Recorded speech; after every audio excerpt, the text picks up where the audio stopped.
ومصليا ومسلما على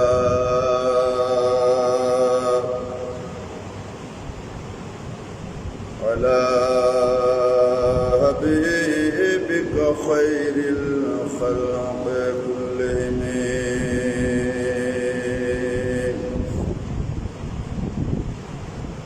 أما بعد فقد قال الله جل وعلا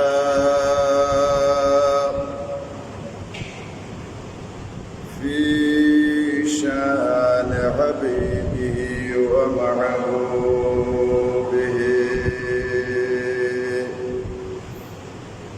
مخبرا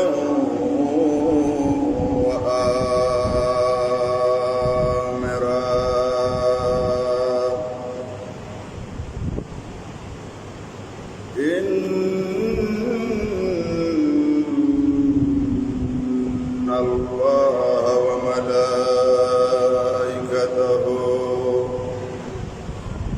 يصلون على النبي يا أيها الذين آمنوا صلوا عليه وسلموا تسليما. اللهم صل على مولانا محمد وعلى آل سيدنا সবাই একটু মোহাব্বতের আওয়াজে পড়ি আল্লাহুম্মা সাল্লি আলা মাওলানা মুহাম্মদ ওয়া আলা আলি সাইয়্যিদিনা। সকল নবীর সেরা নবী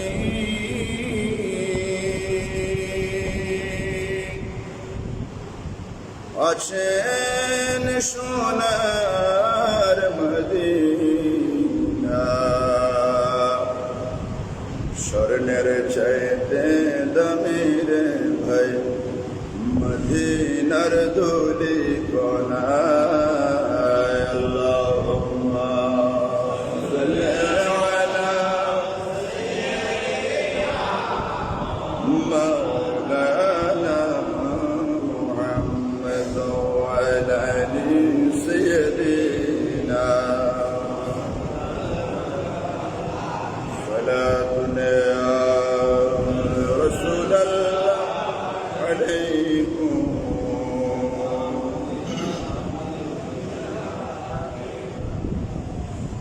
بكر خيش خيرنا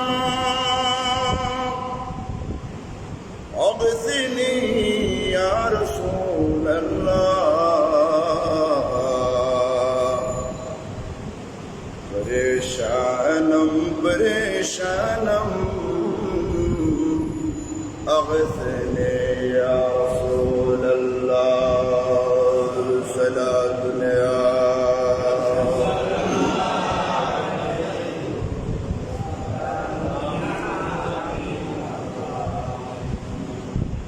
الحمد لله والشكر لله। উপস্থিত অধ্যকার পবিত্র মাহে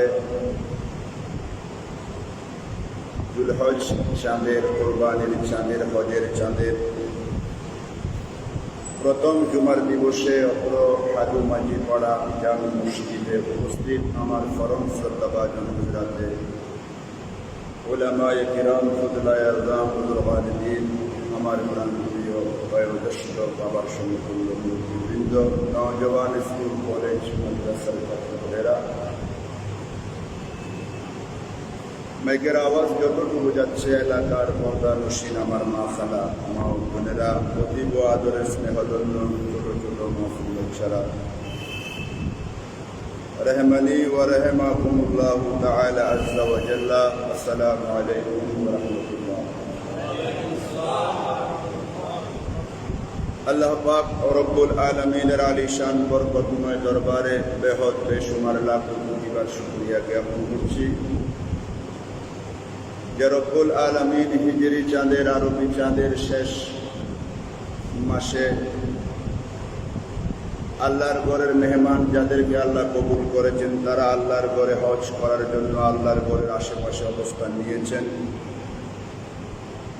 আমরা যারা যেতে পারি নাই আল্লাহর ঘর খানে কাবার ব্রাঞ্চ শাখা এই হাতুমাজিপাড়া জামি মসজিদে পবিত্র জুলহজ চাঁদের প্রথম জুমার নামাজ আদায় করার নিয়তে আপন আপন ঘর বাড়ি ব্যবসা বাণিজ্য সব কিছু ছেড়ে দিয়ে আমরা আল্লাহর ঘর উপস্থিত হওয়ার রব্বুল আলামিন আমাদেরকে যে সুযোগ দান করেছেন সেজন্য রব্বুল আলামিনের দরবারে বেহদ বেশুমার লাখ কোটিবার শুকরিয়া জ্ঞাপন করছি। সবাই একটু মহব্বতের আওয়াজে বলি আলহামদুলিল্লাহ। সাথে সাথে লক্ষ কোটি দুরূদ ও সালামের হাদিয়া নজরানা পেশ করছি সর্বকালের সর্বযুগের সর্বশ্রেষ্ঠ রহমতুল লিল আলামিন নবী যাকে পাঠিয়ে আল্লাহ অন্ধকার জগৎকে আলোকিত করেছেন, ইসলামের দাওয়াত পরিপূর্ণ করেছেন। সেই মদিনাওয়ালা নবীজির নূরানি কদমে পাকে দরবারে আকদসে আল্লাহ পাক হাজী সাহেবান যারা মদিনা শরীফে বসে বসে নবীকে সালাম দিচ্ছেন তাদের সালাম যেভাবে নবীর দরবারে কবুল হচ্ছে, আমরা বাংলাদেশ থেকেও আজকে যারা সালাত সালাম প্রেরণ করছি এবং করব, এগুলো আমার নবীজি মদিনা শরীফ থেকে শুনতে পাচ্ছেন, দেখতেছেন।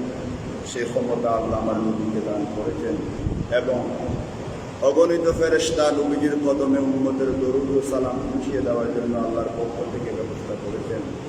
আল্লাহ আমাদের দরুদ ও সালামের হাদিয়া প্রিয় নবীজির নূরানি কদমে পাকে বর্ষিশ করে দিয়ে আমাদেরকে আল্লাহ ইহকালে কল্যাণ পরকালে নাজাত দান করুক সবার জন্য। সম্মানিত মুসল্লিবৃন্দ, সামনে এতগুলা বিষয় এসেছে, সংক্ষিপ্ত পরিসরে সব বিষয়ে আলোচনা হয়তো আপনাদের সম্মুখে করতে পারবো না। বিশেষ করে একটা হলো সবচাইতে বড় মুআতাবার আল্লাহর দরবারে অত্যন্ত দামি এবং সম্মানী একটা দিন আমাদের সামনে আসছে, সেটা হলো ইয়ৌমে আরাফা, আরাফাতের দিন, যেখানে লক্ষ লক্ষ হাজিরা আরাফাতের ময়দানে গিয়ে আল্লাহর দরবারে ফরিয়াদ করলো। হয়তো মহামারীর কারণে আজ বিগত 2 বৎসর যাবৎ হজের আনুষ্ঠানিকতা সীমিত পরিসরে হচ্ছে। জানি না আল্লাহ আপনাদেরকে আমাদেরকে আবার কখন কবুল করে সে আরাফাতের ময়দানে গিয়ে 9 জিলহজ আমরা আল্লাহর দরবারে ইহরামের কাপড় পরিধান করে আল্লাহকে ডাকতে পারবো, আল্লাহকে স্মরণ করতে পারবো, সেটা মহান আল্লাহ জানেন। তো ইয়ৌমে আরাফা সেটা অনুষ্ঠিত হবে মক্কা শরীফে আরাফাতের ময়দানে। কিন্তু এরপরেও আমরা যারা বাংলাদেশের জমিনে তথা সারা বিশ্বের জমিনে ইমানদার মুসলমানরা ছড়িয়ে ছিটিয়ে আছেন, আল্লাহর মেহবুব নবীর কলমা পড়ে আল্লাহর পর ঈমান এনে ফরজ নফল সুন্নত ইবাদতগুলো পালন করছেন, কুরবানি আদায় করবেন, তাদের জন্য কিছু ইয়ৌমে আরাফার দিবসে আল্লাহর মেহবুব নবী আল্লাহর পক্ষ থেকে প্রেজেন্টেশন উপহার আমাদেরকে দান করেছেন, পুরস্কার দান করেছেন। সেই বিষয়ে ইয়ৌমে আরাফা সম্পর্কে আপনাদের খেদমতে সংক্ষিপ্ত আলোচনা করব। এরপরে আমরা যে 10ই জিলহজ কোরবানি করব, এই কোরবানি সর্বপ্রথম কে করেছিলেন সেই বিষয়ে একটু আলোকপাত করব। এরপরে কয়েকটা মাসালা বলে আমার বক্তব্যের এটি টানার চেষ্টা করব। সম্মানিত মুসল্লিবৃন্দ এবং দূর দূরান্ত থেকে যারা আমাদের অনুষ্ঠান দেখছেন, প্রবাসী ভাইদের অনুরোধ জানাচ্ছি, ইয়ৌমে আরাফা এটা আমাদের জন্য আল্লাহর নবীর পক্ষ থেকে কত বড় নিয়ামত, একটু গভীর মনোযোগ। হযরত শেখ হেবাতুল্লাহ ইবনে মুবারক রহমতুল্লাহ তাআলা আলাইহি আল্লাহর মেহবুব নবীর অত্যন্ত কলিজার টুকরা সাহাবা হযরত জাবের রাদিয়াল্লাহু তাআলা আনহু থেকে বর্ণনা করে রাসূল পাক সাল্লাল্লাহু তাআলা আলাইহি ওয়াসাল্লাম ইরশাদ করেন, আরাফার দিনের চাইতে উত্তম কোনো দিন আল্লাহর কাছে আর নাই। পৃথিবীতে যত দিন আছে সমস্ত দিনের মধ্যে সর্বোত্তম, সর্বোৎকৃষ্ট, সর্বশ্রেষ্ঠ মহান আল্লাহ তাআলার কাছে দিন হলো আরাফাতের দিন, 9 জিলহজ, যেদিন হাজিরা আরাফাতের ময়দানে হেরামের কাপড় পরে আল্লাহ লাব্বাইক লাব্বাইক করে চোখের পানি ছাড়ে ওই দিনটা। এই দিনে আল্লাহ তাআলা পৃথিবীবাসীকে নিয়ে আসমানবাসীদের উপর গর্ব করেন। আসমানে যত ফেরেশতা আছে অগণিত, যা সংখ্যা নির্ধারণ করা কোনো পৃথিবীর মানুষের দ্বারা সম্ভব হবে না। সমস্ত আসমানবাসী, আসমানের মধ্যে যত নবী রসুলরা আছেন, আসমানের মধ্যে যত ফেরেশতারা আছেন, সবাইকে নিয়ে আমার আল্লাহ আসমানবাসীদেরকে নিয়ে গর্ব করে বলেন, তোমরা আমার ওইসব বান্দাদেরকে দেখো যারা চুলের কোনো ঠিক নাই, চুলের মধ্যে তৈল দেয় নাই, আশ্রয় নাই, এলোমেলো উস্কু চুল, দূর দূরান্ত থেকে স্ত্রী, পুত্র, পরিবার, পরিজন, লক্ষ কোটি টাকা ছেড়ে দিয়ে, ব্যবসা বাণিজ্য ফেলে দিয়ে আমি আল্লাহকে পাওয়ার জন্য, আমার আল্লাহর রহমতের আসার জন্য, আমার শাস্তির ভয়ে আমার বান্দারা দেখো আরাফাতের ময়দানে পাগলের বেশে বসে আছে। তোমরা তো বলেছিলে আমার এই বান্দাগুলো না বানাবার জন্য, দেখো আমার বান্দারা আমাকে রাজি করার জন্য কিভাবে বসে আছে। আল্লাহ গর্ব করেন। এবং এই আরাফার দিবসে এত বেশি মানুষকে আল্লাহ মাফ করে দেন খুশি হয়ে, এত বেশি মানুষকে ক্ষমা করে দেন যা অন্যান্য সময়ে আল্লাহ বান্দার গুনাহ মাফ করেন না, কিন্তু আরাফাতের দিনে এত বেশি গুনাহ আল্লাহ বান্দার মাফ করে দেন। এই দিন যে পরিমাণ লোক দুজক থেকে পরিত্রাণ লাভ করবে আর কোনোদিন আল্লাহ আযাব থেকে, গজব থেকে, জাহান্নাম থেকে মুক্তি পাবে। হযরতে নাফি' রাদিয়াল্লাহু তাআলা আনহু হযরতে আব্দুল্লাহ ইবনে ওমর রাদিয়াল্লাহু তাআলা আনহু থেকে হাদিস বর্ণনা করছেন। উনি ইরশাদ করেছেন, আমি আমার রাসূলকে বলতে শুনেছি, আল্লাহ তাআলা আরাফাতের দিনে বান্দার প্রতি রহমতের দৃষ্টি দান করেন। আল্লাহ বান্দার দিকে তাকান, যার অন্তরে সরিষা পরিমাণ ঈমান আছে, যার অন্তরে সরিষা পরিমাণ আল্লাহর প্রতি ঈমান আছে, বিশ্বাস আছে, আল্লাহ পাক রব্বুল আলামিন তাকে আরাফাতের দিন ক্ষমা করেন। শুধু তাই নয়, হযরতে নাফে বলেন, আব্দুল্লাহ ইবনে ওমর, আমি ইবনে ওমরকে জিজ্ঞাসা করলাম, হে আব্দুল্লাহ ইবনে ওমর, এই ক্ষমা কি যারা আরাফাতের ময়দানে আছে শুধু তাদের জন্য, নাকি পৃথিবীতে আরো যারা ঈমানদার আছে তাদের জন্য?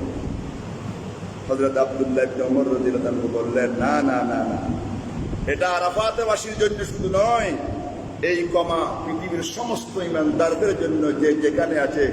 আল্লাহর কাছে ইয়ৌমে আরাফার দিনে যদি বান্দা একটু কাঁদে, হাত তুলে, তাহলে আল্লাহ তার জীবনের গুনাহ মাফ করে দেবেন।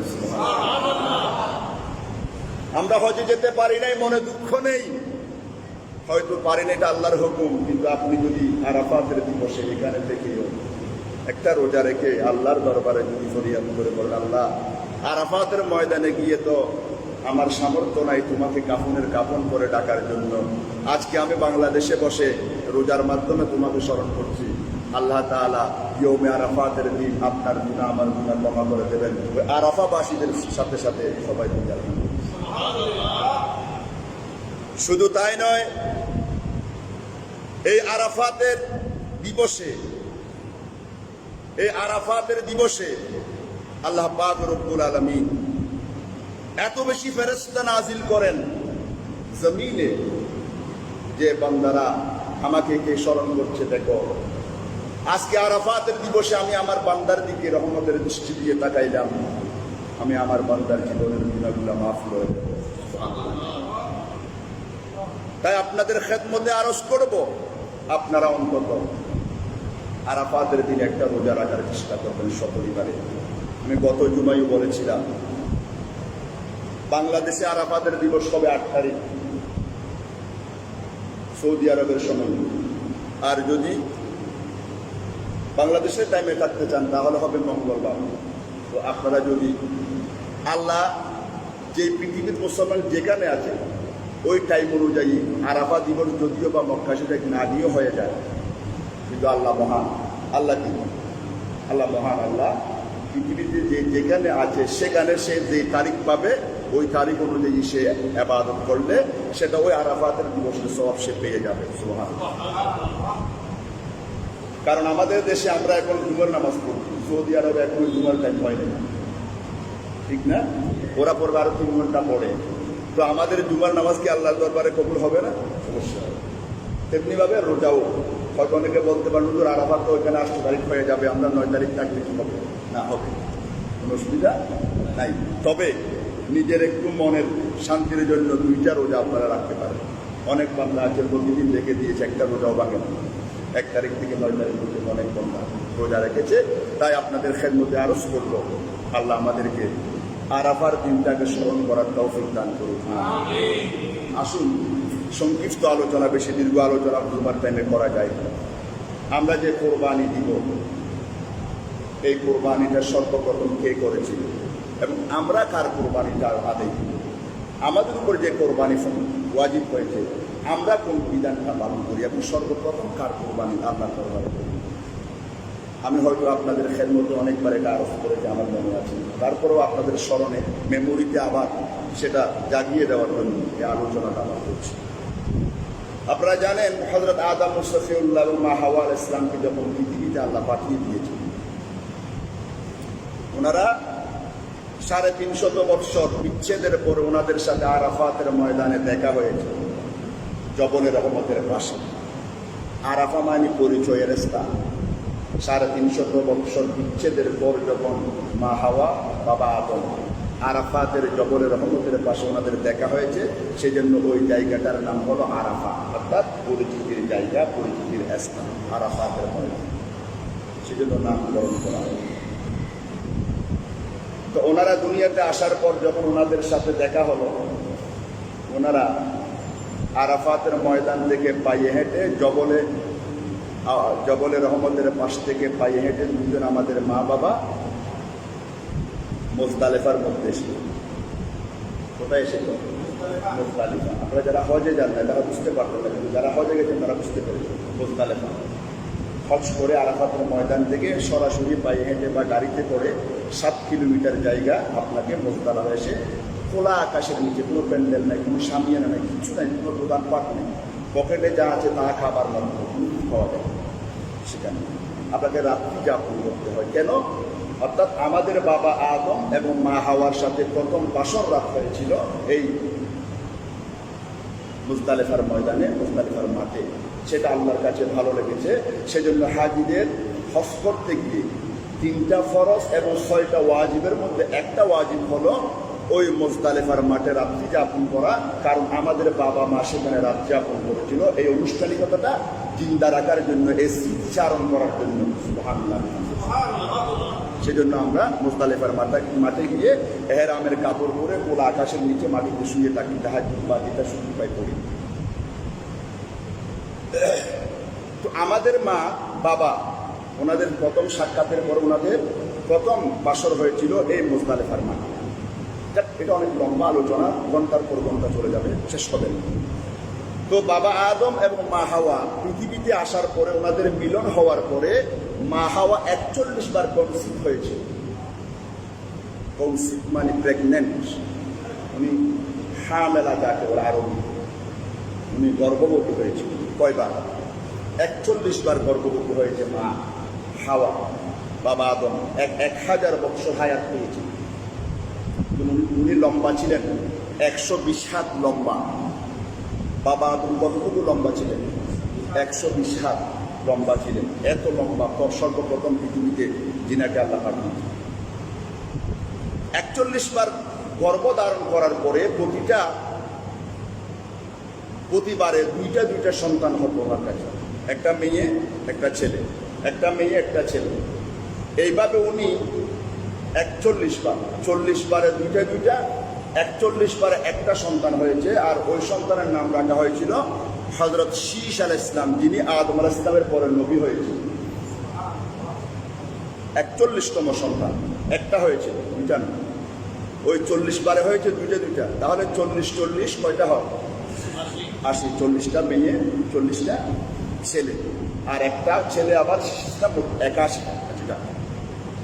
এখন সন্তান বাড়ানোর জন্য, পৃথিবীতে মানুষ বাড়াবার জন্য সিস্টেম হলো বিয়ে, নেকাহ। এখন বিয়েটা কিভাবে হবে?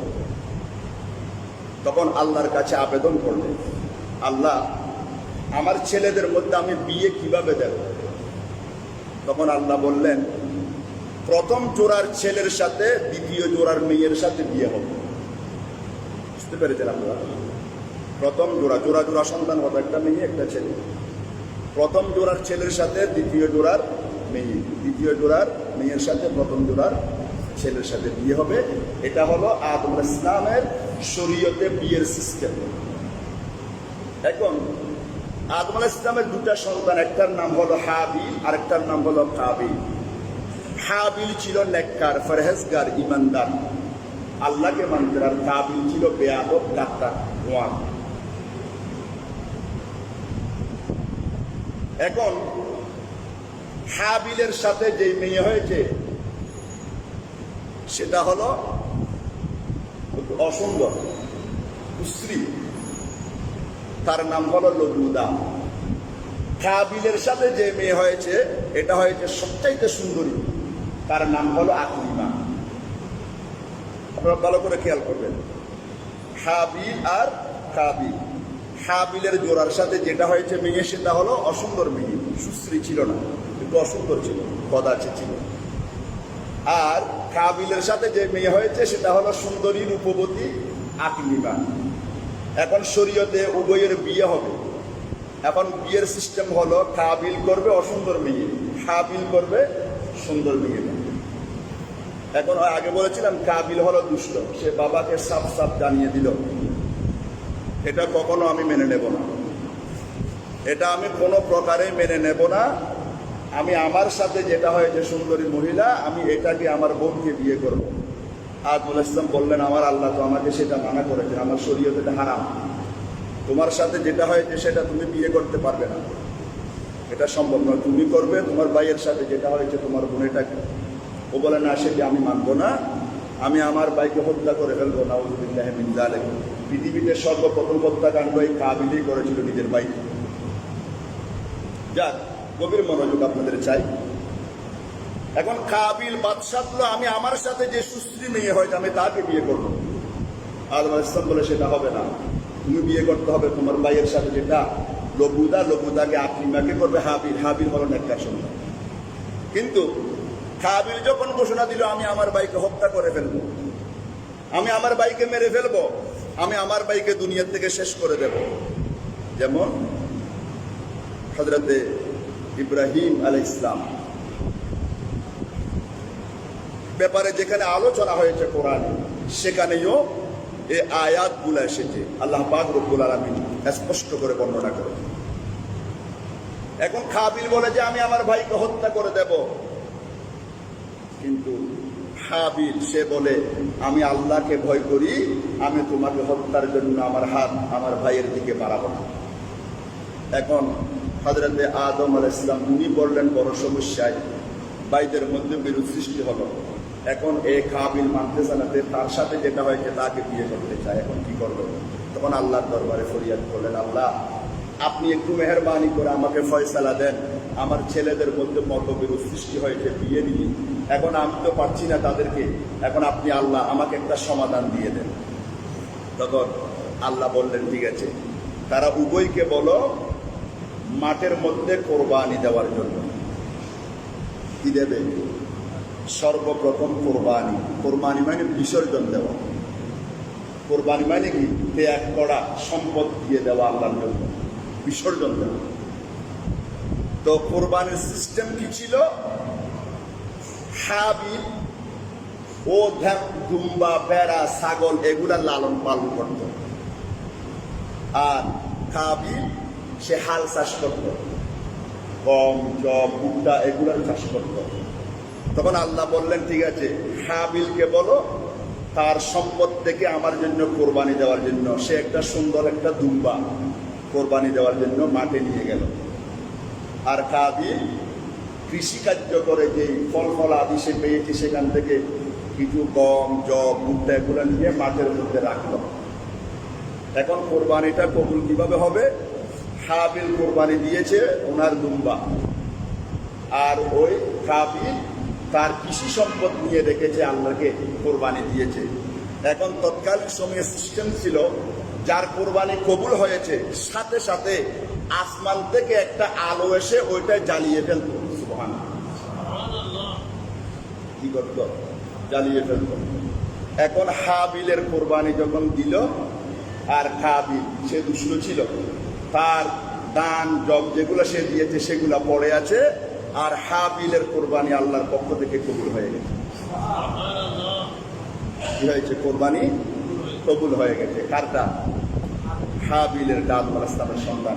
সেজন্য সর্বপ্রথম পৃথিবীতে কোরবানি দিয়েছেন আদম আলাইহিস সালামের দুই সন্তান, একজন হলো হাবিল, আরেকজন হলো কাবিল। কাবিলের কোরবানি ছিল গম ভুট্টা কৃষি খামারের উচ্চ সম্পদ, আর হাবিলের কোরবানি ছিল একটা দুম্বা। এই দুম্বাটা আল্লাহর পছন্দ হয়েছে, কারণ আল্লাহ বলতেছে, আমি ইন্নাল্লাহা ইয়াতাকাব্বালুল্লাহু মিনাল মুত্তাকিন, আমি নেককার ফরেজগার বান্দাদের কোরবানি কবুল করি। এই দুষ্ট সে তোমাকে হত্যা করার জন্য বলেছে, আমি তার কোরবানি কবুল করব না। সে আমার শরীয়ত মানতেছে না, আমার বিধিবিধান সে মানছে না, তার জন্য আযাব, তার জন্য গজব, তার কোরবানি পড়ে আছে। তার মাথার মেজাজ আরো বেশি খারাপ হয়ে গেছে। ভাইয়ের কোরবানি কবুল হয়েছে, তার কোরবানি কবুল হয় নাই। সেজন্য সর্বপ্রথম কাবিল আপন ভাই হাবিলকে পৃথিবীতে হত্যা করেছিল। প্রথম হত্যাকাণ্ড আদম আলাইহিস সালামের এই দুজন সন্তানের মধ্যে হয়েছিল, পৃথিবীতে প্রথম হত্যাকাণ্ড। অনেক লম্বা কথা। সেই সময়ে কিভাবে খবর করণ করবে সেটা তো জানতো না। এখন মরা মানুষটা কি করবে, কিভাবে কাফন দাফন করবে, এগুলো আল্লাহর পক্ষ থেকে আল্লাহ ফেরেশতারা কি শিক্ষা দিয়েছিল সেদিকে আমি যাচ্ছি না। তো এই প্রথম কোরবানি হলো আদম আলাইহিস সালামের সন্তানরা দিয়েছে। কিন্তু আমরা যেই কোরবানি দিয়ে থাকি, এই কোরবানিটা হলো ইব্রাহিম আলাইহিস সালামের সুন্নাত। সেটা কিভাবে? আমরা যে কোরবানি দিই সেটা হলো ইব্রাহিম আলাইহিস সালামের সুন্নাত। এটা বলতে গেলে আর অনেক লম্বা। ইব্রাহিম আলাইহিস সালামকে আল্লাহ অনেক পরীক্ষা করেছে। সেই পরীক্ষার মধ্যে একটা হলো নমরুদের আগুন ওনাকে নিক্ষেপ করেছে। এটা মহান এক পরীক্ষা, সেটার মধ্যে উনি পাস করেছেন। আরেকটা পরীক্ষা হলো ওনাকে একটা সন্তান হযরত ইসমাঈল ইসলাম, ওনার বয়স 13 অথবা 15। এই 13 অথবা 15 বৎসর বয়সে রব্বুল আলামিন ইব্রাহিম আলাইহিস সালাম স্বপ্নের মধ্যে, রুয়াল আমবিয়া ওয়াহি, নবীদের স্বপ্ন বহি। আমাদের মধ্যে যারা নেককার, যারা পরহেজগার, যারা মুত্তাকি, তাদের স্বপ্ন নবুয়তের 34 ভাগ বলেছে। এটা আরেক আলোচনা। নেককার মানুষদের স্বপ্নের মধ্যেও কিছু অর্থবহ স্বপ্ন আছে। তো নবীদের স্বপ্ন সেটা বাস্তবায়ন করতে হবে, কারণ নবীরা যে স্বপ্ন দেখে এটা হলো আল্লাহর পক্ষ থেকে ওহী। তবে আপনি যদি স্বপ্নে দেখেন ছেলে জবে করতেছেন, এটা আপনার জন্য ওহী হবে না, এটা আপনার জন্য ছেলে সন্তান কোরবানি দেওয়া কোনোদিনও জায়েজ হবে না, কিন্তু নবীদের জন্য জায়েজ ছিল। এখন ইব্রাহিম আলাইহিস সালাম যে সন্তান কোরবানি দিয়েছিলেন, আল্লাহ ওনাকে স্বপ্ন দেখিয়েছিলেন। সেই স্বপ্ন উনি বাস্তবায়ন করার জন্য উনি নিজের স্ত্রীকে বললেন, আমাকে আল্লাহ বলেছে আমার সবচাইতে প্রিয় জিনিস আল্লাহর দরবারে কোরবানি দেওয়ার জন্য। তো উনি সেটা স্ত্রীর কাছে বলে নাই, বলেছে তোমার সন্তান ইসমাইলকে একটু ভালো করে গোসল গাসল করে কাপড় পরাইয়া সুন্দর করে আমার সাথে দাও, আমি একটু মেজবানে যাবো। সুবহানাল্লাহ। কোরবানি এটা একটা মেজবান না, আল্লাহর পক্ষ থেকে মেজবান। মিথ্যে কথা বলেন। আবার অনেকে বলবেন যে নবী তো মিথ্যা বলেন স্ত্রীর সাথে। না, উনি সন্তানকে নিয়ে রওনা হলেন আরাফাতের ময়দান দিকে।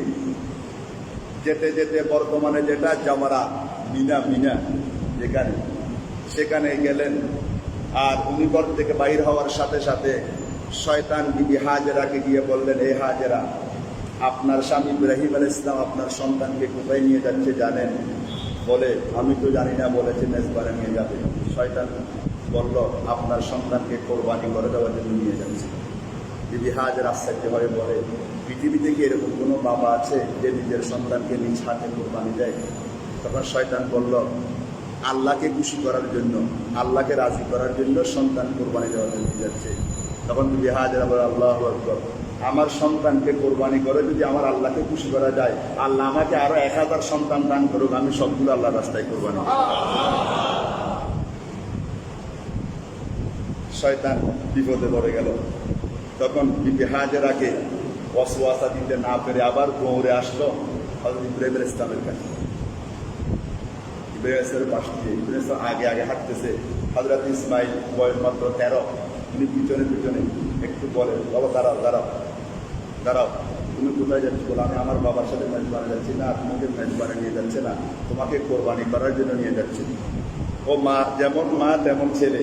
বলল, কোনো বাবা কি নিজের সন্তানকে এভাবে কোরবানি দেয়? বলে আল্লাহকে রাজি করার জন্য। তখন ইসমাইল ইসলাম বলে, আল্লাহু আকবার, আমার কোরবানির মাধ্যমে যদি আমার স্রষ্টা রাজি হয়, আল্লাহ আমি ইসমাইলকে 1000 বার জান ফিরিয়ে দিক, আমার আব্বা আমার আল্লাহকে খুশি করার জন্য 1000 বার কোরবানি দিচ্ছিল না। এইভাবে 3 বার, একে একে 3 বার শয়তান হযরত ইসমাইলকে ধোঁকা দেওয়ার চেষ্টা করেছে। তো উনি বাবাকে সেটা বলে দিচ্ছে, বাবা বুড়ো মানুষ একটা বলতেছে আপনি নাকি আমাকে কোরবানি দিতে চাচ্ছেন। তো ইব্রাহিম তো বুঝতে পেরেছে শয়তান, বলে বাবা তারা পাথর মারো শয়তান। আমরা বাবা ছেলেকে আল্লাহর পরীক্ষা থেকে ফেল করে দেওয়ার চেষ্টা করতে, তাকে পাথর মারো। তখন 3 জায়গার মধ্যে, কয় জায়গা? 3 জায়গার মধ্যে ওয়াসওয়াসা দিয়েছে শয়তান ইব্রাহিম ইসলাম এবং ইসমাইল ইসলামকে। 3 বার কংবা নিক্ষেপ করেছে। আল্লাহর কাছে সেটা ভালো লেগেছে, সেজন্য সমস্ত হাজিরা কোরবানি করার পরে প্রথমে বড় শয়তান এবং 11-12 2 দিন বড় মেজ ছোট 3 শয়তানকে এই 3 জায়গার মধ্যে ওই পাথর মারাটা ইব্রাহিম ইসলামের সুন্নত আমরা হাজিদের জন্য আল্লাহর পছন্দ লেগেছে, ওয়াজিব করে দিয়েছে। ওয়াজিব করে দিয়েছে 3 জায়গায়। সেজন্য আমরা হজ করতে গিয়ে ওই ইব্রাহিম আলাইহিস সালাম এবং ইসমাইল ইসলামকে যেখানে শয়তান ধোঁকা দেওয়ার চেষ্টা করেছিল, উনি পাথর মেলেছিল, আমরা সেই স্মৃতিচারণ করি। সেটা আমাদের জন্য আল্লাহর বন্ধুর কার্য সম্পাদন আমাদের জন্য ইবাদত করে দিয়েছে আল্লাহ। তো সেজন্য আমরা এই কোরবানিটা করি। এই কোরবানির ব্যাপারে হযরতে ইমাম আহমদ ইবনে মাজাহ যায়েদ ইবনে আরকাম রাদিয়াল্লাহু আনহু থেকে বর্ণনা করেন, একজন সাহাবী, অসংখ্য সাহাবীগণ আমার রাসূলের দরবারে আরজ করলেন, ইয়া রাসূলুল্লাহ মা হাযিহিল আদাহি, ইয়া রাসূলুল্লাহ আমরা যে কোরবানি করব, আমরা যে গরু জবে করব, দুম্বা ভেড়া কোরবানি করব, ইয়া রাসূলুল্লাহ এই কোরবানি এটা আবার কি? মা হাযিহিল আদাহি, সাহাবায়ে কেরাম নবীজির কাছে প্রশ্ন করলেন, এই কোরবানিটা কি? আমার নবীজি বললেন, কি বললেন? ইয়া রাসূলুল্লাহ কোরবানি এটা কি? ক্বালা, আমার রাসূল বললেন, সুন্নাতু আবিকুম ইব্রাহিম, তোমরা যে কোরবানি করবে এই কোরবানিটা হলো তোমাদের আদি পিতা, সমস্ত মুসলমান জাহানের মুসলমান, বিশ্বের মুসলমানদের আদি পিতা ইব্রাহিম আলাইহিস সালামের সুন্নাত।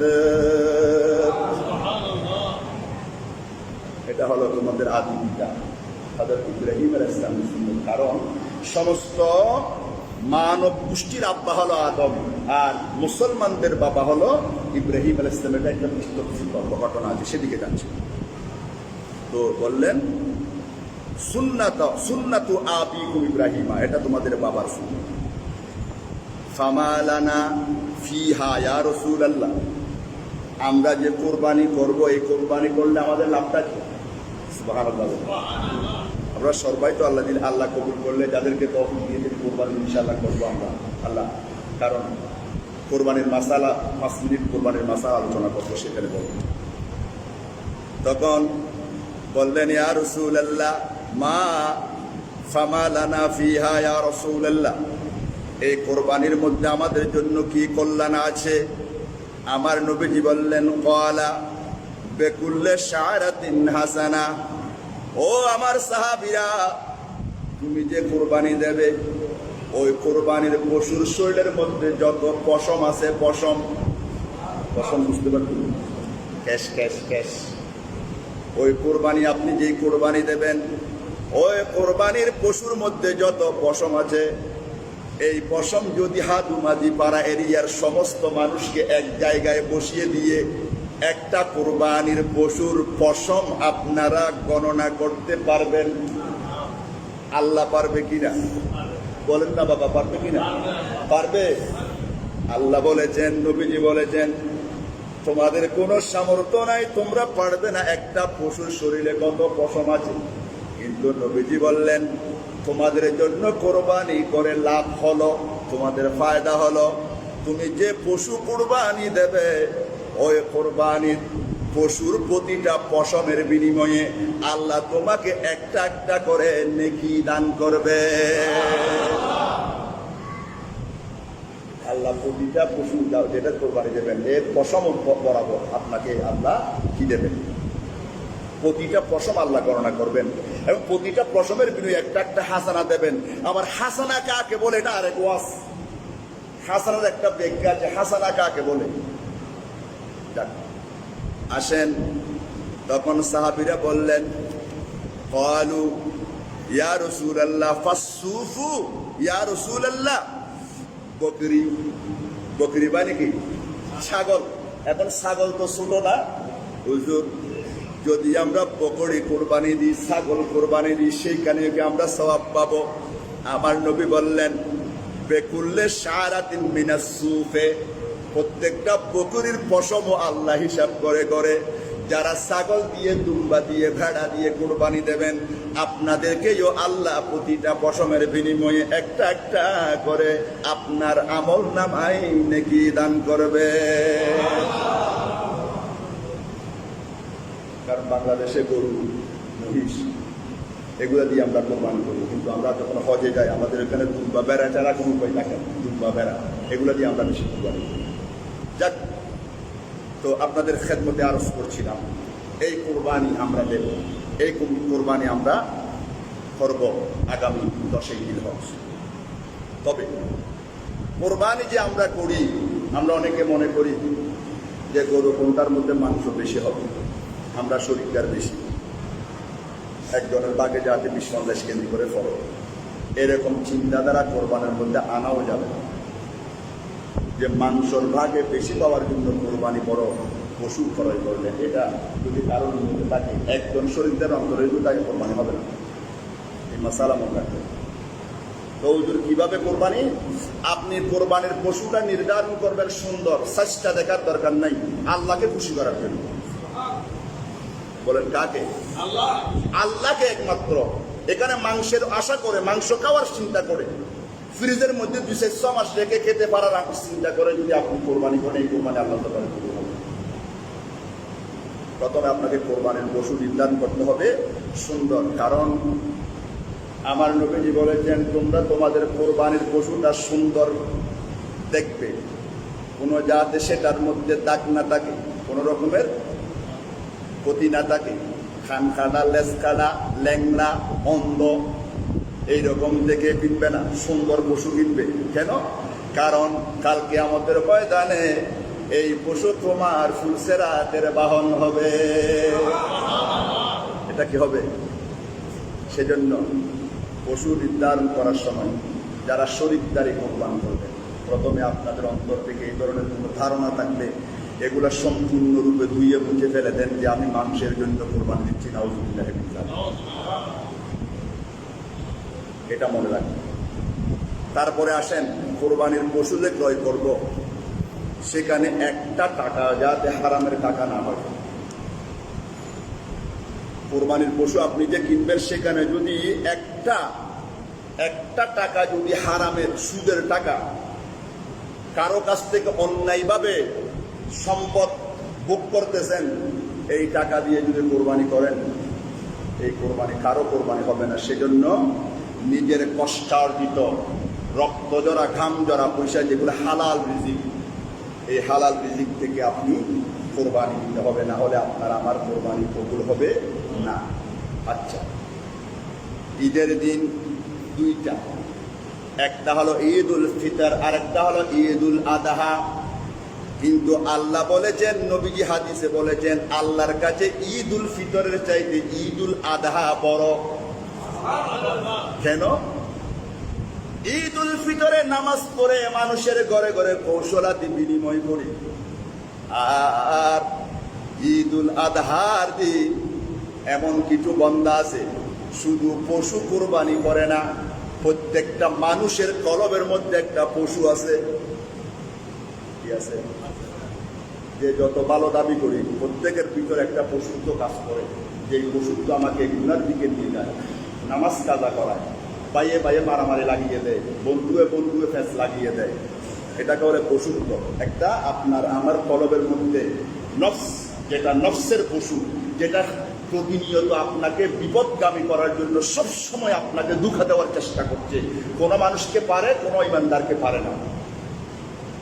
আল্লাহ বলতেছেন ঈদ উল আদহার দিন বান্দা যখন পশু কুরবানি করে, ওই পশুর রক্তের ফোঁটা জমিনে পড়ার সাথে সাথে আমি আল্লাহর দরবারে কবুল হয়ে যায়। কিন্তু তাকে এমন ভাবে কোরবানি দিতে হবে কি, ও আল্লাহ, আমি 1,00,000 টাকার শুধু গরু কোরবানি দিচ্ছি না, আমার কলবের মধ্যে যে পশুত্ব কাজ করে সব সময় আমাকে বিপদগামী করে, আমি ওই পশুত্বকে কোরবানি দিচ্ছি, এটাই হতে হবে নিয়ত। সেজন্য কোরবানির দিন আপনি শুধু 1,00,000 টাকার কোরবানি গরু জবে করে খুশির ডেকুল টিকতে ছাড়লে হবে না। আপনি নিজের পশুত্বকে, আমি আমার পশুত্বকে কোরবানি দিতে পেরেছি কিনা এটা আমি ছাড়া কেউ জানবে না। আপনি যদি আমার ভিতরে যে নফসের পশুত্ব আছে এটা যদি আমি আপনি কোরবানি দিতে পারি, তাহলে আপনি আমার কোরবানি ওই দিন কবুল হবে আল্লাহর দরবারে। তাই সেটা মনে রাখবেন। আল্লাহ পাক রব্বুল আলামিন আমাদেরকে এভাবে পরিচ্ছন্নভাবে কোরবানি দেওয়ার তৌফিক দান করুন এবং হালাল টাকা দিয়ে কোরবানি দেওয়ার তৌফিক দান করুন। আসুন আমরা কোরবানি দেওয়ার সময় কার কার নাম দেব। প্রথমে পরিবারে কাদের উপর কোরবানি ওয়াজিব, খুব সংক্ষিপ্ত আকারে। আজকে 5-10 মিনিট সময় বেশি কষ্ট নেবেন না। যার উপর জাকাত ফরজ, নেশাব পরিমাণ সম্পদের অধিকারী, যেটা আগে অনেকবার বলা হয়েছে।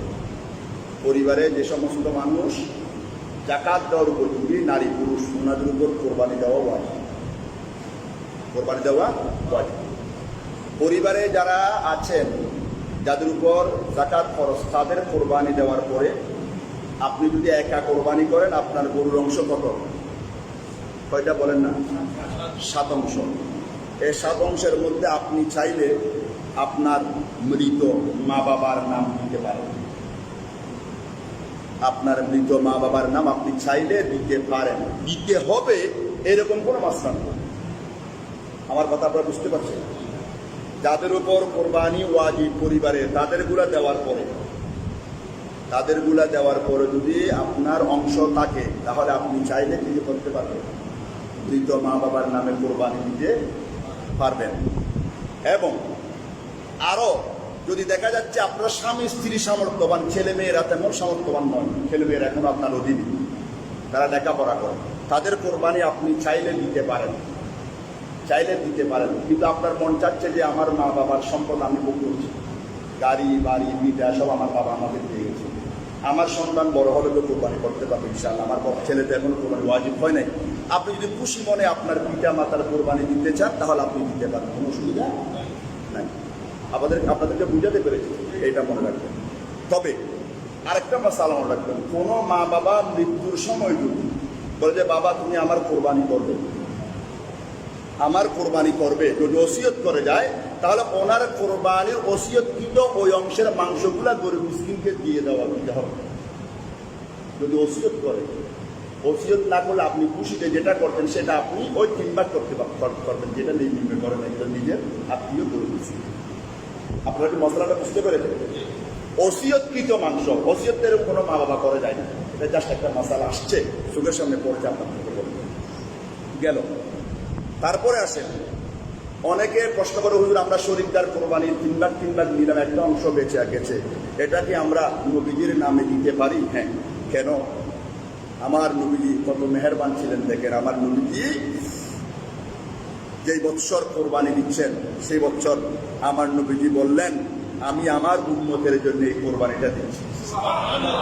আপনি দুনিয়াতে আসার আগে আপনার কোরবানি আমার নবীজি ছাদ দিয়ে রওজা শরীফ আরম্ভ হচ্ছে, আপনার একটা কোরবানি আর আমার নবীর একটা কোরবানির সাথে কি মেসাল দেওয়া যাবে? এক্সাম্পল হবে, যেখানে সাহাবা একরাম যারা নবীকে দেখেছেন, ওনারা যদি আধা কেজি দান করেন, নবীকে দেখার কারণে ওনাদের দানের সব এত বেড়ে গেছে, কোন সাহাবী রসুল যদি আধা কেজি দান করে, ওই আধা কেজির সব হবে ওহদের পাহাড় পরিমাণ দান করার সব। সাহাবীর যদি দান এরকম হয়, তাহলে যিনি নবীকে দেখে সাহাবী হওয়ার কারণে আধা কেজি দান করলে ওহদের পর্বত পরিমাণ 11 কিলোমিটার পাহাড় সম পরিমাণ সওয়াব পায়, তাহলে আমার নবী যে কোরবানি দিয়েছে আমরা উম্মতের জন্য, এটার সওয়াব কত হবে আপনি চিন্তা করুন। তো আমার আকা ও মৌলা আমাদের আমার নবীজি যদি 1500 বছর আগে আমরা দুনিয়াতে আসার আগে উম্মতের মায়ায় যদি নবী উম্মতের জন্য কোরবানি দিয়েছেন, তাহলে আমরা একটা কোরবানি দিলে কোনো অসুবিধা শরীকদারি কেউ দিতে পারবেন, শরীকদারি দিবেন, এবং উভয়ে 7 অংশ আর এটা 7 অংশ নবীর নামে দিলেন। ওই গরুর মাংসগুলা আপনারা পাল্লায় তুলে ওজন করে মাপ করতে হবে, এটা কিন্তু আপনি মনে রাখবেন। শরীকদারি কোরবানি আন্দাজি বা এগুলো নেন, আপনি এগুলো নেন, এটা হবে না। প্রতিটা সেক্টরে আপনাকে সবগুলা পাল্লাই দিয়ে, সব অংশ পাল্লাই দিয়ে 1 চুল পরিমাণও যাতে বেশ কম না হয়, আপনাকে শরীকদারে কোরবানি ভাগ করতে হবে। এবং অন্তরের সামান্যতম কিঞ্চিত পাল্লার মধ্যে এদিক ওদিক করা যাবে না, কারো কোরবানি হবে না। খুব সাবধান, শরীকদারে কোরবানি করার সময় এগুলো খুব বিষয়, এই বিষয়গুলো মনে রাখবেন। এক রক্তি পরিমাণ মাংস যাতে কারো দিকে বেশ না। এবং কোরবানির মাংস যেই মানুষগুলো আপনার সাথে থাকে কাজ করার জন্য, এটাকে হাদিয়া হিসেবে দিতে পারবেন, মজুরি হিসেবে দেওয়া যাবে না। যে সে তো আপনি শেষে কাজ করেছে, আপনি তারা 2 কেজি মাংস দিয়ে বললেন যে তুমি ফালতু তোমার মাংস জন্য চলে যাও, না হবে না। এরকম মজুরির টাকা মজুরি হিসেবে কোনো মাংস দেওয়া যাবে না, মজুরি হিসেবে কোনো মাংস দেওয়া যাবে না। দিলে হাদিয়া হিসেবে দিবেন, তার মজুরি তাকে দেওয়ার পর আপনি ইচ্ছা করে কিছু মাংস তাকে দিতে পারেন। আচ্ছা, কোনো কাফেরকে কোরবানির মাংস দেওয়া যাবে না, কারণ আমাদের দেশের কাফের বিধর্মীরা এরা আশ্রয়দাতা নয়, এরা সবাই সবকিছু ভোগ করতেছে আমাদের দেশে, এরা আশ্রয়হীন নয়, ঠিক কিনা বলুন? এদেরকে কোনো কাফের মুশরিককে কোরবানির মাংস দেওয়া যাবে না, এটা মনে রাখবেন। তারপরে কোরবানির দিন যার নামে কোরবানি করে সর্বপ্রথম উনি কোরবানির মাংস খাওয়া মুস্তাহাব, এটা মনে রাখবেন। সর্বপ্রথম কোরবানির মাংস উনি খাওয়া, এটা মুস্তাহাব। কোরবানির মাংস যারা কোরবানি দেয় তারা আগে কোরবানির মাংস খাবেন। এভাবে মাসলা বলতে গেলে ঘন্টা চলে যাবে। তো আজকে এতটুকু শেষ করলাম। আপনাদের আরো কারো জানার থাকবে আমার কাছে ফোন করবেন, অথবা আমি ইনশাল্লাহ আসলে কোরবানির দিন সেদিন প্রশ্ন করতে পারবেন, অসুবিধা নেই। তো পরিশেষে আপনাদেরকে বলবো, আপনারা যারা কোরবানি করবেন তাদের কাছে আমার একটা আবেদন, আপনারা কোরবানির চামড়া, এটা হলো গরিবের হক, তাই আপনাদের কাছে অনুরোধ জানাবো, বিগত দিনে আপনারা আপনাদের পাশে এশিয়া খ্যাত জামে আহমদিয়া সুন্নিয়া মাদ্রাসা, যার আন্ডারে প্রায় 120টা মাদ্রাসা সারা বাংলাদেশে চলতেছে, গরিব মিসকিন এতিম, আপনারা মেহরবানি করে আপনাদের কোরবানির চামড়াটা জামিয়ার জন্য আপনারা দেবেন। আপনাদের ন্যায্য দরকার, যা যেটুকু প্রয়োজন হয় চেষ্টা করবেন বসির ভাইয়েরা আপনাদেরকে দেওয়ার জন্য।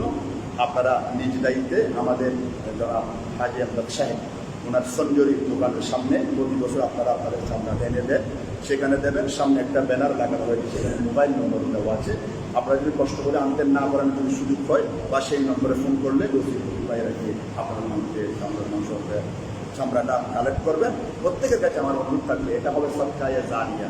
যতদিন এই প্রতিষ্ঠান থাকবে, যত মাদ্রাসার ছাত্রছাত্রী থেকে বাহির হবে, ততদিন আপনাদের আমাদের খবরে এই চামড়া দেওয়ার কারণে, মাদ্রাসায় দেওয়ার কারণে সওয়াবের অংশ যাবে।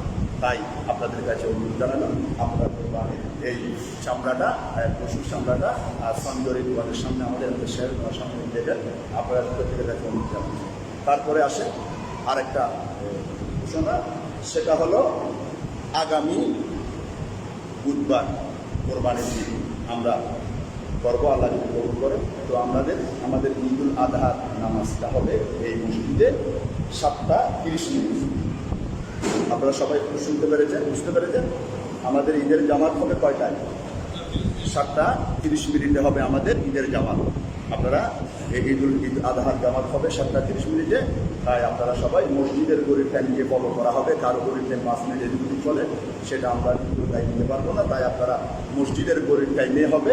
আল্লাহ পাক রব্বুল আলামিন ইনশাআল্লাহ আমাদেরকে আগামী বুধবার ঈদুল আজহা এবং কোরবানি এগুলো আল্লাহ যেভাবে কবুল করেন সেভাবে করতে পারি। আল্লাহ আমাদের সবাইকে তৌফিক দান করুন। সবাই বলুন আমিন। এবং অনেক অসুস্থ মানুষ সবার জন্য দোয়া করবেন, আল্লাহ যাতে সেবা দান করে। ওই দিন বলবো, আর তারপর আজকেও বলে দিচ্ছি, গরু কোরবানির পরে নারী বুড়ি উচ্ছিষ্ট সেগুলো আপনারা ক্লাবের সামনে এনে দেবেন। সিটি কর্পোরেশন গাড়ি এসে সেগুলো নিয়ে যাবেন। যত্রতত্র দিয়ে পরিবেশ নষ্ট করবেন না। এমনি মহামারী আমাদের দেশে অত্যন্ত খারাপ অবস্থা, আবার নতুন করে রোগ ছড়িয়ে পড়বে নারী বুড়িতে। সেগুলো আপনারা প্রত্যেক নিজ দায়িত্বে পরিষ্কার পরিচ্ছন্নতা ঈমানের অঙ্গ, এটা মনে রাখবেন।